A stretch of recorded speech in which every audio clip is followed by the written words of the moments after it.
Kuelekea ile michuano ya kombe la dunia ambayo itakwenda kupigwa mwakani, mwaka 2026. Kama tunavyojua ni timu nyingi sana ambazo mpaka sasa zimesha qualify kwenda kucheza katika michuano hiyo ambayo itachezwa katika nchi tatu za Marekani, Mexico pamoja na Canada. Sasa kuelekea michuano hii, kama tunavyojua, kabla ya michuano hii mikubwa, FIFA huwa wanakuwa na tabia ya kutambulisha mpira rasmi ambao huwa utatumika kwenye michuano husika. Na baadhi ya mipira ambayo imeshawahi kutumika katika michuano hiyo ni pamoja na mipira kama Jabulani ambao ni mpira ambao ulimkubali sana mwamba wa zamani wa timu ya taifa ya Uruguay. Si mwingine huyu ni Diego Forlan. Lakini kuna mpira kama Telstar pamoja na Brazuca. Hii ni mipira ambayo iliwahi kutumika katika michuano ya kombe la dunia. Sasa kombe la dunia la msimu wa mwaka 2026, mpira ambao utatumika unaitwa Trionda.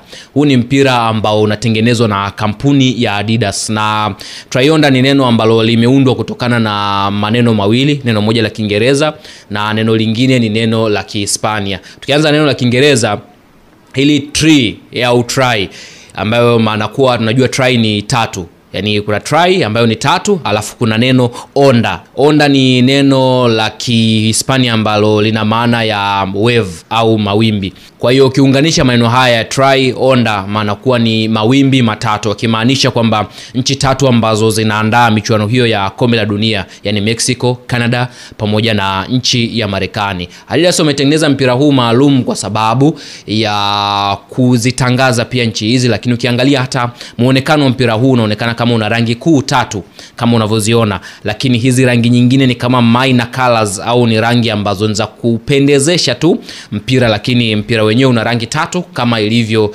nchi ambazo zinaandaa michuano hiyo ni nchi tatu. Kwa hiyo mpira maalum ambao utatumika safari hii katika mashindano ya kombe la dunia mwaka 2026, mpira unaitwa Trionda ambao unatengenezwa na kampuni ya Adidas.